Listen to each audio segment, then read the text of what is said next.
Hello, it is Woden's Day. And I'm really in a rush today, but hopefully you won't notice.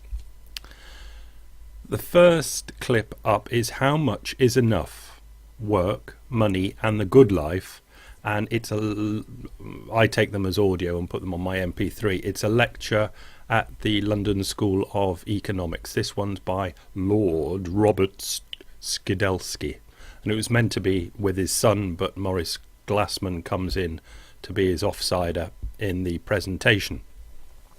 There's so much to talk about it. I was listening to it while riding around on my bike yesterday, and just everything was controversial about it. Okay, the idea is that Keynes 80 years ago wrote a piece where he said at the moment now, 80 years hence, we should be working 15 hours a week. And Skidelsky is asking, why the hell are we not? Okay. Right, I'll move on and see how we go. In the comment section of the magnificent blog called Over the Peak, I wrote up to somebody, I don't think it was directly to Joe, but Joe's picked up on it, that at time of going to press, I prefer the system we have at the moment. That's the banking system. It has much more invisible hand in it. It is more bottom up. It's more a bottom up system. Now, okay, we've got trouble with invisible hand because most people don't quite understand what it is. Adam Smith's invisible hand, I've said it enough, but it's used in the press normally in a different way, not how Adam Smith wrote it. The idea is that in a society, the people make decisions about what's happening. The classic examples are something like a bakery, but it doesn't really matter.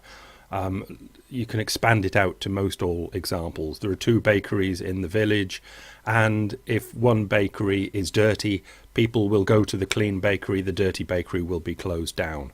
It is that sort of thing. Or they don't like the girl serving in one of them, and just that. It's just minute little things. The idea is it gives the power to all the idiosyncrasies of the people, and that gives more power to more of the people.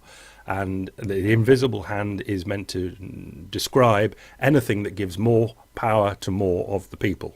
Now, the trouble is that the more of the people have very strange idiosyncrasies. So sometimes it will come up with more strange decisions, but it's free democracy. Whether we think that's brilliant or not, that is what it's meant to describe, where the people en masse, by making millions of decisions per day each, make things happen, right? So, and at the moment, I'll read one of Joe's replies. Obviously, he's not giving up that easy. And I'm just saying, at time of going to press, as in now, I'm always open to more information to change the mystic mind. It is more, if it's a more bottom-up system, then why isn't it working at present? Because people are fucking stupid. Is it because the people at the bottom don't want any more money in the system, or because the people at the bottom have too much debt? Thanks to whom? Privileged elite aristocrats creating the national purchasing power. Yeah, bottoms up to that. So, good joke there by Joe, but that's what we've got. The people have gone into banks and taken out loans. The bankers have sat there going ka-chung, ka-chung, ka-chung, and given them loans. It has been an invisible hand democratic thing that has gone on. Fucking stupid, but they made the decisions, right? As opposed to what I get the idea. I don't know all the ins and outs. I don't think I know half the ins and outs of Joe's, but it sounds like, because we discussed it later, I'll tell you what the next comment went to, is because Joe's idea is the Congress in the United States decides how much money should be put out per year. Something along those lines. Sorry if it's wrong, Joe. And I said, well, if you'd asked me 50 years ago, I might be more tempted to say, yes, all right, good idea, let the Congress do it. As that, what we had a week or so ago, that Robert Kennedy piece, where it was nonsense. He would thought probably it was nonsense, but it was the sort of meme nonsense that they were speaking at the time. Pride in the United States of America and the integrity of Congress. That's the meme that they were at least speaking, even if they weren't doing it. So I could maybe think of giving the amount of money supply to go into the United States per year to be decided by those sort of people, because that's the sort of meme that they were at least spouting. But this lot at the moment, not a chance. Okay. And I prefer the people, the bankers included, to make mistakes and hopefully learn from their mistakes. History tells us that what happens is that we do learn from our mistakes for about 75 years. Something like that. We do learn from our mistakes, but we will remake them. Life. Right. So I'm going to go on. Yes, I was going to weave this all together. Oh, wish I hadn't bothered. Okay, I'll try.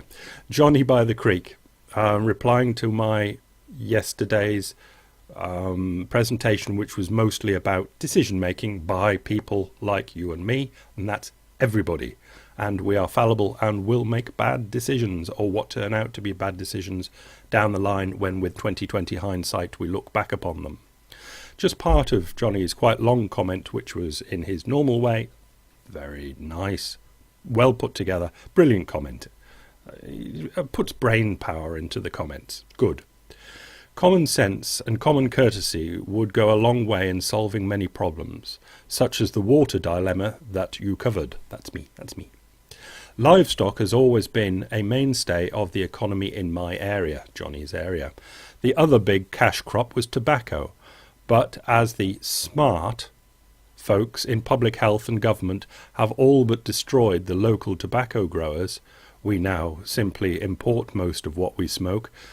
Farm income from this crop has dropped dramatically. So, in the 1980s, as local farmers looked for something to replace plunging tobacco and row crop revenues, large-scale pig farming became an attractive alternative for many families. Thousands of hog houses sprang up around the countryside as family farmers scrambled to find a way to generate income. And there was much before that, and there's much after that, going into how that inevitably goes wrong as well. Stopping the tobacco. It was a top-up decision with a meme change. Everybody smoked. It was killing people. And a campaign up top changed the meme at the top and then had a meme sweep down to where we are now, and we all think now that tobacco smoking is so stupid because it kills you. Or why do we think it's bad? Mainly because it kills you. What's wrong with dying? If you want to have any of these things, even about seatbelts, what's wrong with dying? That's where you've got to start. Because what's wrong with dying? If that's your decision, you've got the knowledge now from the tobacco companies that, yeah, it kills you. Then you smoke. You say, well, this passive smoking, or I don't like the smell of it. That's to be discussed. Seatbelts. You crash into somebody and kill somebody's sister. You've got to really know, I think, what is so wrong with dying. You say, well, all right, for yourself, you can go and crash into a lamppost yourself, but if you crash into somebody's sister, you're stopping her life. The same question still arises. What's wrong with killing her? What is she going to do that's going to be so bloody brilliant? Right? I don't think many of these questions can be answered unless you've got a good grasp on the absolute basics of life like that. Now, before I run away with myself, I throw myself back to the lecture by Lord Robert Skidelsky, author of a three-volume biography of Lord Keynes, Maynard Keynes, who in the question and answer section afterwards was being asked about more people taking more decisions upon themselves and how it could work in this society that we have that run away corporatism. And basically, he's obviously a religious person. Well, I say he's either obviously is, or he has realised that religion has to be in the people's hearts or it won't work.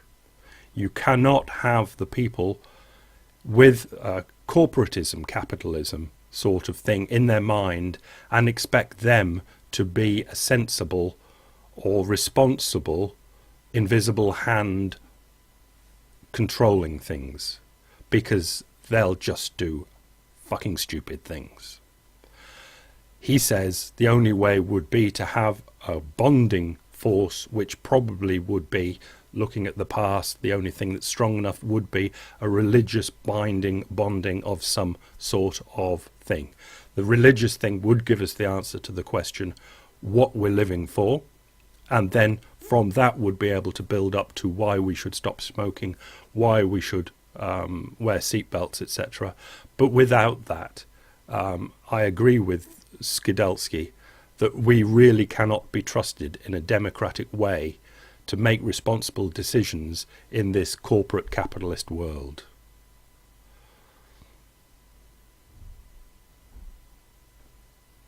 But then neither can the elite at top be trusted to tell us what to do.